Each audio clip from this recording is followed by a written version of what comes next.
Before we get started, I wanted to take a moment to thank you all for continuing to follow our social distancing and face mask wearing guidelines. Doing this, of course, keeps us all safe and allows us to continue to share these incredible animals with all of you. We also do ask that at the end of the program, if you would stay seated, as we do have a systematic exiting procedure that keeps, again, everyone safe. But until then, please enjoy Orca Encounter.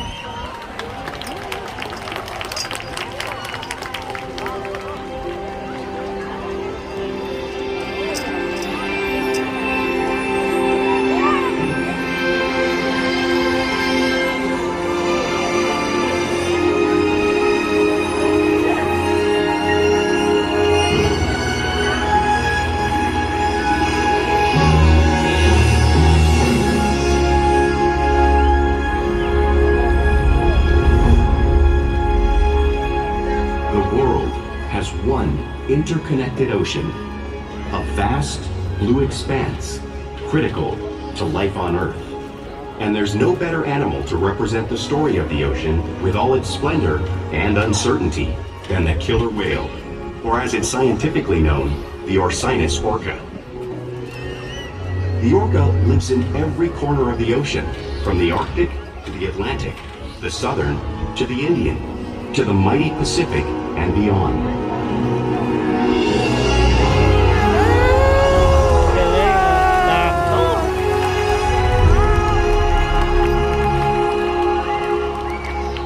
This whale's story is the ocean's story, and it is one we all share.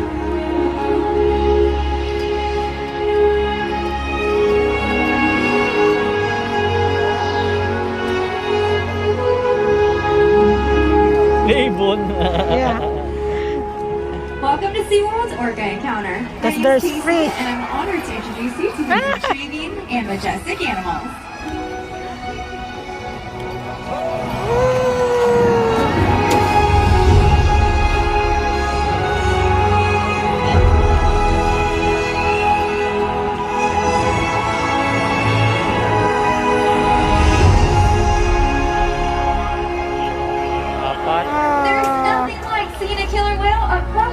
About them and their natural behaviors. We hope that this Orca Encounter helps you to better understand these incredible creatures and everything that they represent. Gelatin, pinapakain.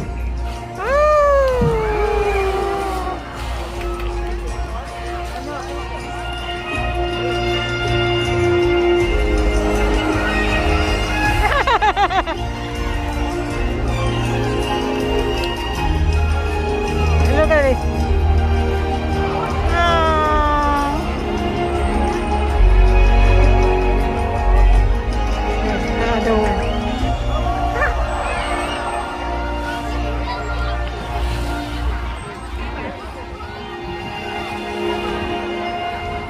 While they are found in every ocean, orcas living off the coast of Iceland are quite different than those near Costa Rica. In fact, there are at least 10 types or ecotypes of killer whales. An ecotype describes the differences between killer whales' size, physical form, prey, social structure, and habitat. As you can see, the differences are subtle, but noticeable when compared side by side. Orcas are adapted perfectly to their environments. And even the whale's black and white coloration has a purpose. It camouflages the outline of their bodies in the water, making it easier for them to surprise and catch their prey.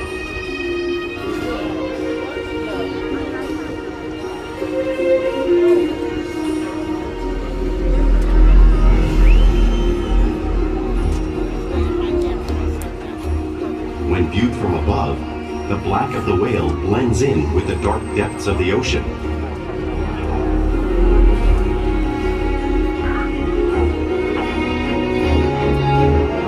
When viewed from below, the orca's white bellies match the brighter surface of the water, blending with the light above, giving them the perfect camouflage.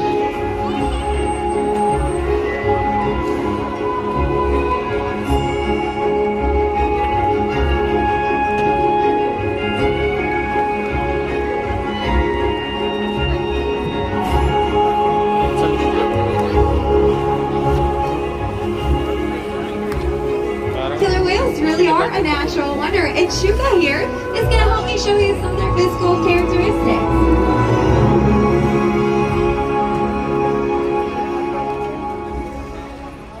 Yellow pinapakain. Yellow Their ang bowl is perfectly designed for catching a quick breath at the surface of the water. Even the location of their eyes works to their advantage. You might think that they're located in that white patch. That's actually a visual distraction. They're really located in front of the white patch, camouflage from thrashing prey. The fin on the whale's back is called a dorsal fin. It can get up to 6 feet tall, and as you can see here with shukas, they can sometimes curve over. That's because there's no muscle or bone in that dorsal fin to help keep it upright. Its use is mainly for stabilization during swimming and also helps them regulate their body temperature. Now, unlike the dorsal fin, the pectoral flippers do have 5 bony digits in them, just like the human hand. And those pectoral flippers are used to steer and stop the whale when they swim. Now, the lobes on either side of the tail are called the tail flukes. This is the whale's engine. It can propel them up to 30 miles per hour. That is as fast as a speedboat. But they use most power and they swim the fastest when propelling their nearly 10,000 pound bodies all the way up and out the water.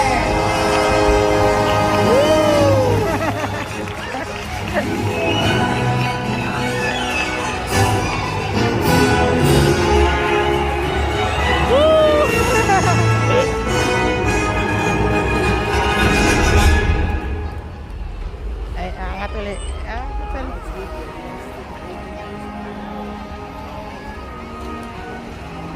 Killer whales are highly social animals with a well-defined social structure.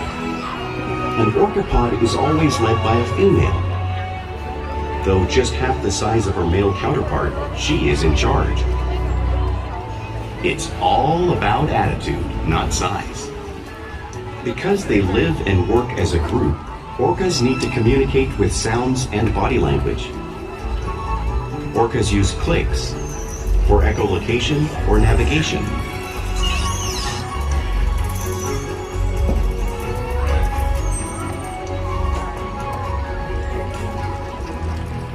Whistles to socialize in the pod. And calls for group coordination and hunting.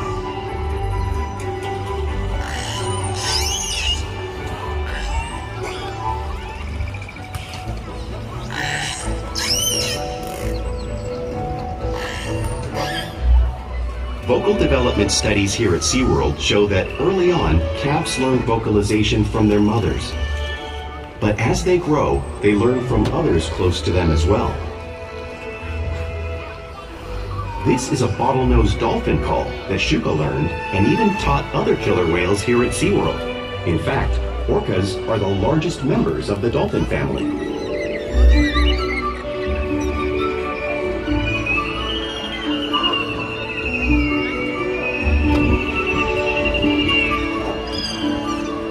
Whales here and in the wild use vocalization to communicate all the time. Like all other animals, killer whales use body language as a form of communication as well. Pectoral flaps are used in the wild to show dominance and to get noticed. For example, a mother whale might use a pet slap to get her calf's attention.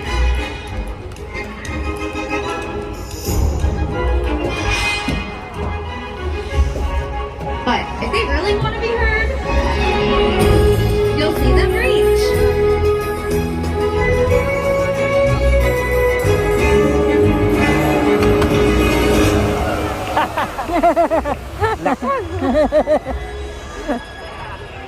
Spy hopping is how killer whales get a better view of their surroundings and coordinate with each other when they hunt.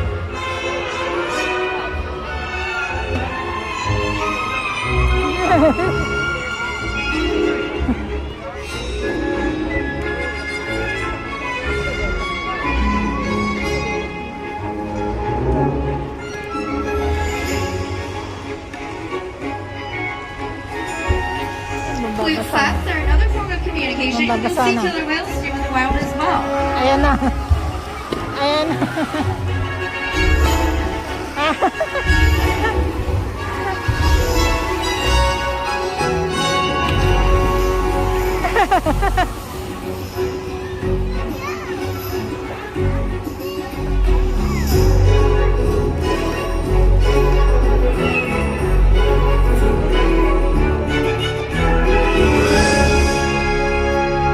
Yung isang set Killer whales naman. really are excellent communicators, so it's no surprise they're at the top of the ocean's food chain. Ayun yung kinukuha ng mga ano, no, ng hapon. Killer whales work There. together to rear their young, Hump- protect their humpback pod, whale. and most importantly, pursue and catch their prey. Every day they cooperate to survive in the wild oceans of the world. The orca's hunting techniques are as varied as the whales themselves. Norwegian killer whales will circle herring, herding them together. The whales use sounds to coordinate with each other and to disorient the herring. With the fish confused and contained, the whales stun them with their powerful tail flukes, making for an easy meal.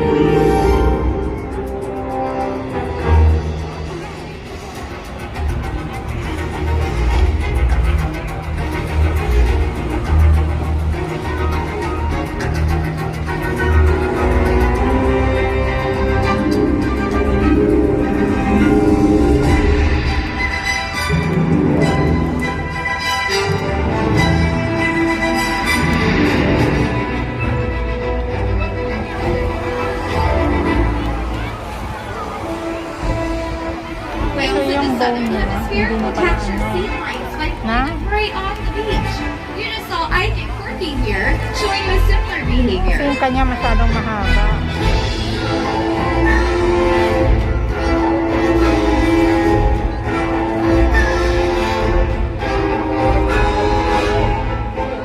Baka pag matanda na siya.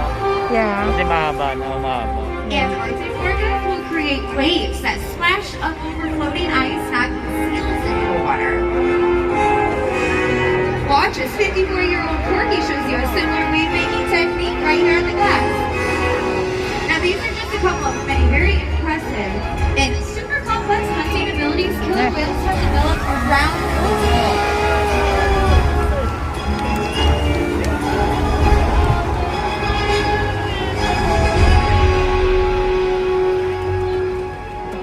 Now, you just see some pretty impressive waves crashing in front of you. But you can't really imagine the amount of water this displaced until you actually get to feel it firsthand. Luckily today, all of you that chose to sit in these lower levels here are going to actually get to feel the power of that wave created by our whales. Oh, yeah. Ayan na. Ayan na. Masasalan Looks like we've got a couple heading over here to the left side of the city. Mataas na sila. That water's going to be 53 degrees cold. Just heads up. Ah! Oh! Ang langan, no?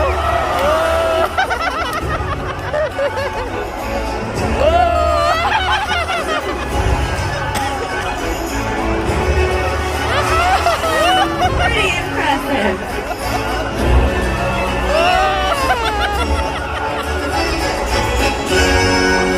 Left side or right side, we'll get you. Don't worry. Don't worry, we'll get you. So as we've learned, killer whales live in every part of the world's ocean. So it's no surprise that you know different types of prey, including other whales. The blue whale on the screen behind me is the largest animal on the planet. It's 5 times heavier and 50 times longer than the size of Corky here that's flashing all of you. So eat a whale that size in the wild? Well, it's possible. Are the ultimate team players.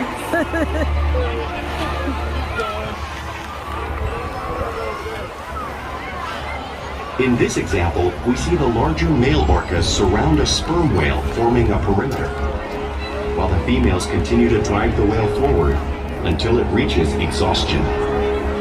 The calves then move in to join the adults in the group. Whatever their prey, Killer whales Parang yun always cooperate and hunt together, Ito ang making them a malakas highly yun. successful Ito predator. yung malakas raw.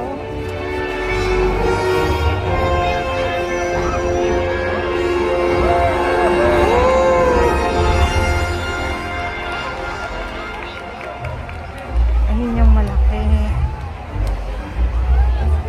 Yung ganun na yung ano na. Play is a really important part of everyday lives for killer whales. It's how they teach their young how to hunt and how they develop those skills as they grow up. Orcas spend lots of time interacting and showing off their playful side, both in the wild and here at SeaWorld.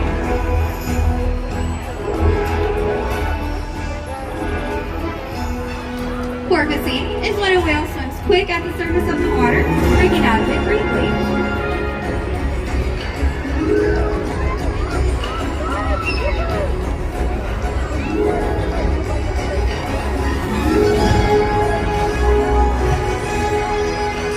You can see them doing this when catching rides and wake boats or just surfing in the ocean waves.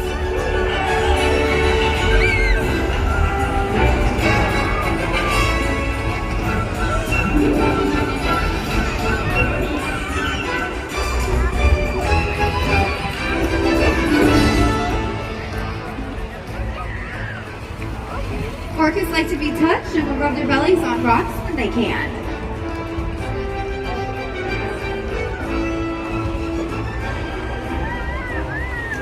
Corky's coming up here to the side out to show you a similar rubbing behavior, just like whales in British Columbia would do.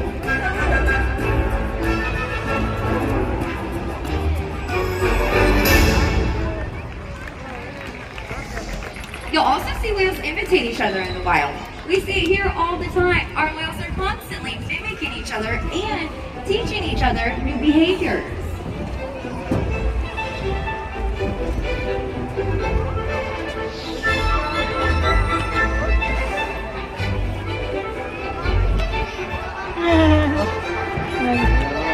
Nag-away.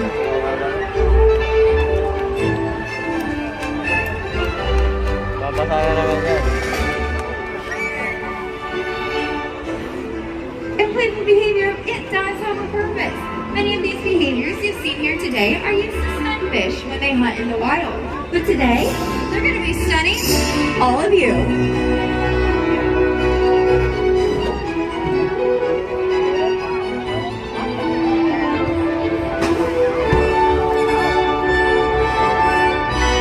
Mali.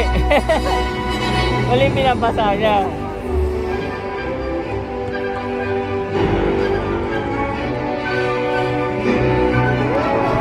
Nagalit. Takbo. Nagalit.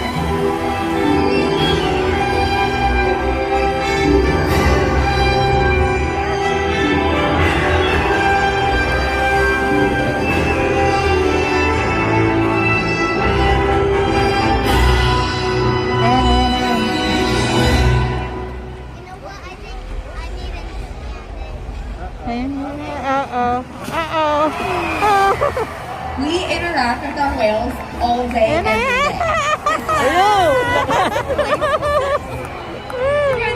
Takbo. Takbo eh. Our whales here take an active role in their own home care. They'll provide us with different body parts. We just saw an ultrasound on the screen. They'll give us their tail flukes so that we can get voluntary blood samples when we need them.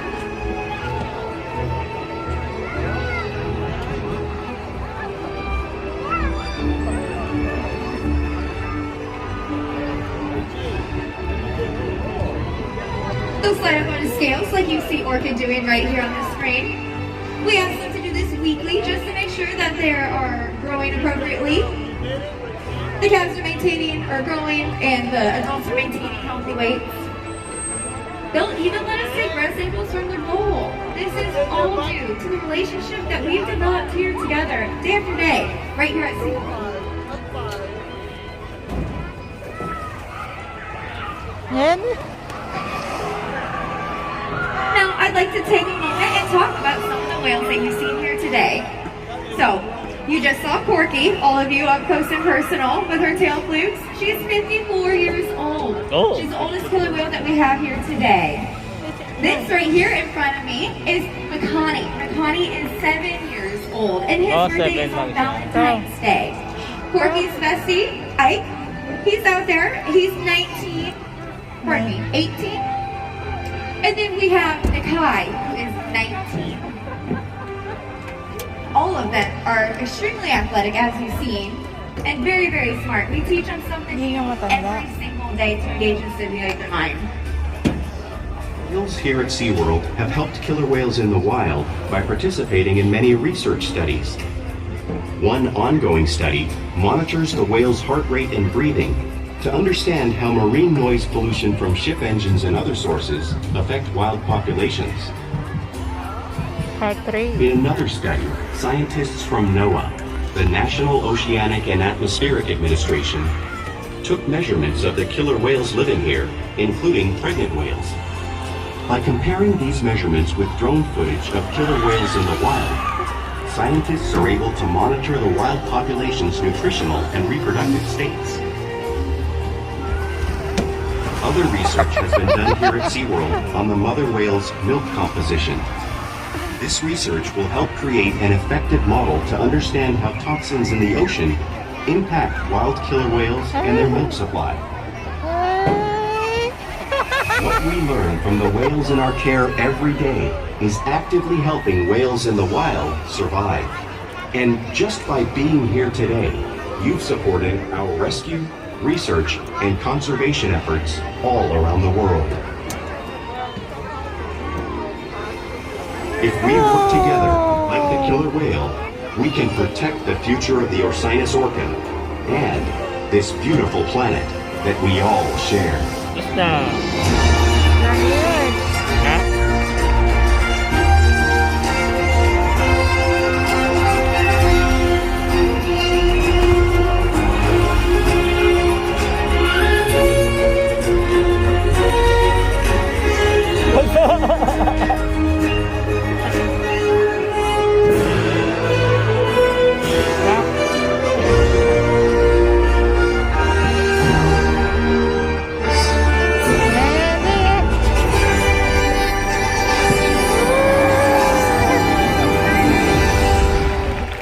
Thank you all so much for joining us today here at Orca Encounter. Once again, if everyone would please just remain seated for a couple more moments. We do have ambassadors coming around